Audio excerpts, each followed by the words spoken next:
This past weekend, Nathan Desmond, a high school senior, upset Liam Cronin, who was an NCAA Semi-Finalist and All-American just 2 years ago. I've done a video on Nathan before. He is my nephew. I've known him his whole life, coached him until he hit high school. The last video I made on one of Nate's matches, he beat the current #1 in the country Leo DeLuca in the finals of Prep Nationals. Now I get to cover him beating someone much older, much more seasoned. I really can't wait until Nate hits college, though he's usually top 5 in the country. I still think he's flying under the radar a little and is going to shock a lot of people in the next few years. First match starts off pretty normal, some light hand fighting, both wrestlers warming up to the match, testing reactions and whatnot. At around the 2-minute 20 mark, Nate gets a push-out point. Right off the whistle, Liam posts with his right hand, and so Nate immediately pops that up and goes for a low single on an exposed right foot. This pop-up is so simple, yet can be so incredibly effective on good wrestlers. A lot of times wrestlers, regardless of skill, tend to post a lot with their hands to keep some distance, maintain contact, have a better feel for the motion of their opponent, or just purely out of habit. It can backfire on you though. It's why lefty sweep singles tend to work well if your opponent is a right lead and likes to reach with his right hand. Liam is reaching with his right hand and is a left foot lead, which is a lot safer, but still it's not perfect. The advice here is to close the gap a little before reaching, or if you have to reach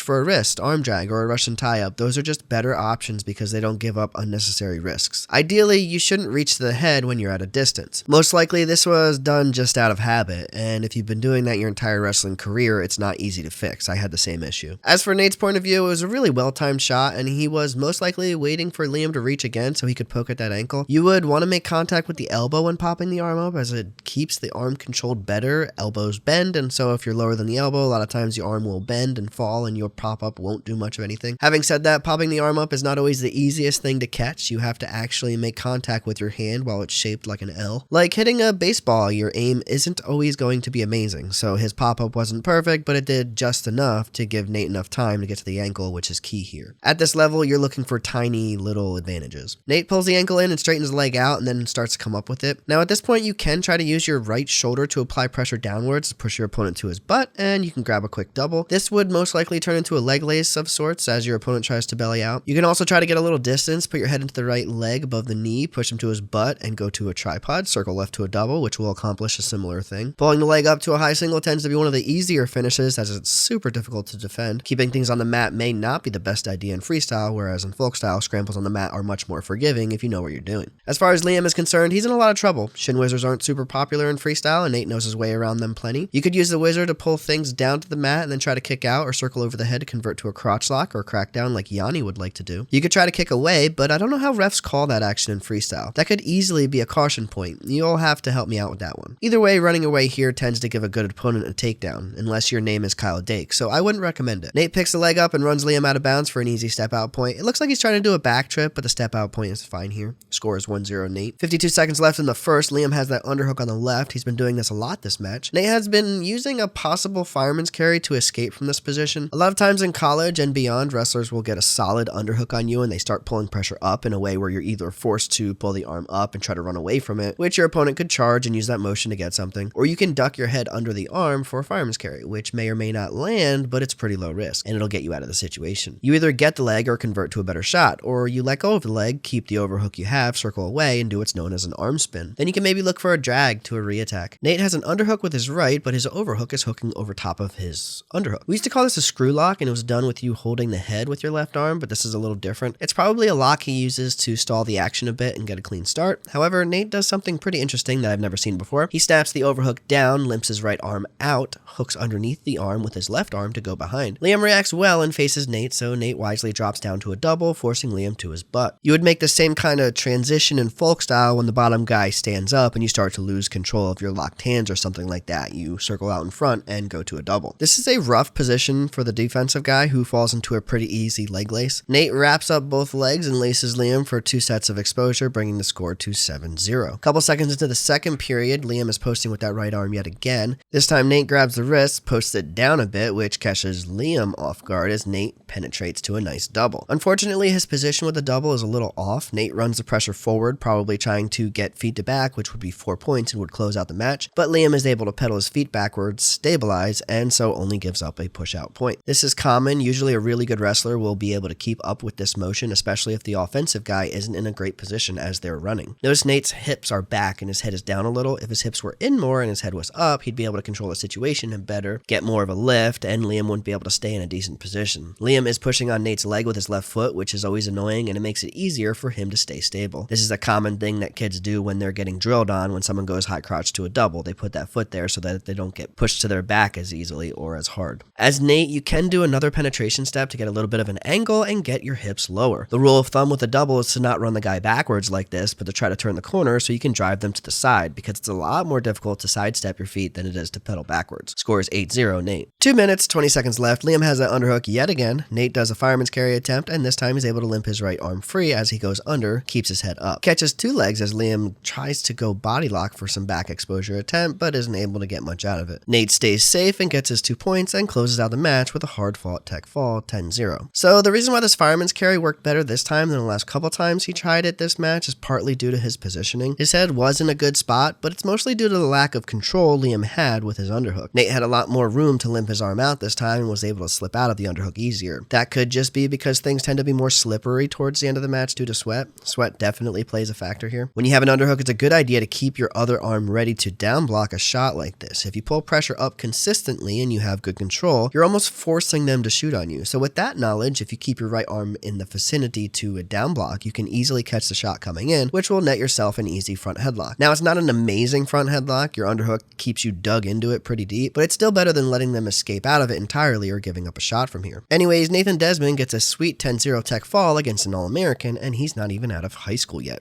Gotta love it.